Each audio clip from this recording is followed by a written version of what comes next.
أصدقائي يسعد لي أوقاتكم، كيفكم؟ إن شاء الله تكونوا بألف خير. وأخيرا جات لكم فيديو جديد. هذا الفيديو بعد قطعة طويلة كتير، فيديو سريع وخفيف، بس إشعار إنه أنا لساتني عايش. مثل ما شايفين فهي الصبح بكير رايح على كورس اللغة الألمانية.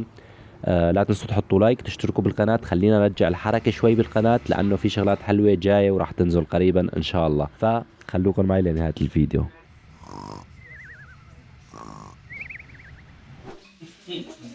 يا صباح الخير،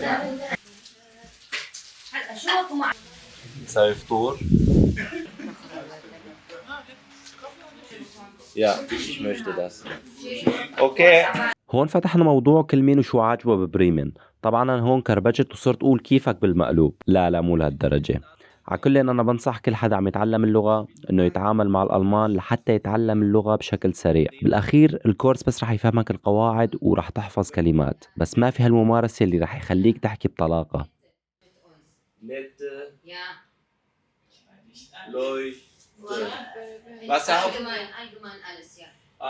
المهم مين متذكر شو قلت بنهاية آخر فيديو صورته بتركيا قبل ما أطلع؟ شو؟ مانك شايف؟ لا عم تمزح، مانك شايف الفيديو؟ على كل ما صار شيء، الفيديو لسه موجود بالقناة، اللي مو متذكر فينه يرجع يشوف الفيديو، رح أحط لكم إياه بآخر هذا الفيديو. Okay, ich finde in Bremen, die Leute sind nett, aber ein Problem habe ich mit Wetter. Das Wetter ist ein bisschen kalt. Ja, in Syrien ist nicht wie hier.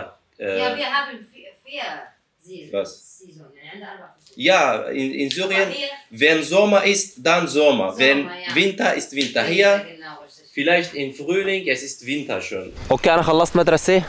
مثل ما شفتوا كان عندنا فطور على اساس فطور وداعية، يعني الامس كان اخر يوم لها، بس بالاخير انه تراجعت عن القرار وراح تبقى معنا. المهم فطرنا وما درسنا اليوم شيء.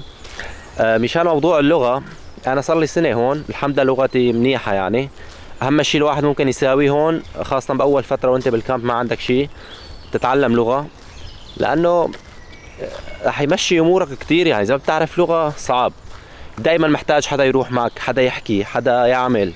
لحالك صعب تعمل هالشي اذا ما بتعرف لغة، يعني ما عندك لغة. فهالموضوع كتير مهم وكتير ساعدني صراحة. انا فايت بغابة ماني عرفان اطلع. عم بيذكرني بايام اليونان على الحدود. يا الله شو شفنا على الحدود وقد ايه حاولنا، وديان يا الله، بس كان في له طعمه والله. شيء مؤلم بنفس الوقت، وقت الواحد بيتذكر بحس شيء حلو يعني. فالحمد لله قضيناها.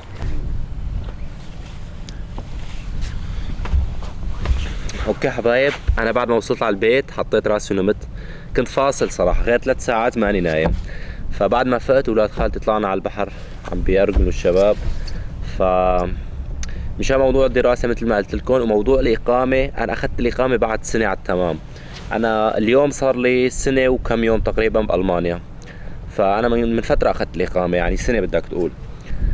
الله يفرج على الجميع. نحن بمنطقة بريمنهافن معروفة بالبحر، فأجواء حلوة، بس في شوية هواء. إن شاء الله ما يكون الهواء قوي على المايك. أتوقع رح أنهي الفيديو لهون، هذا كافي.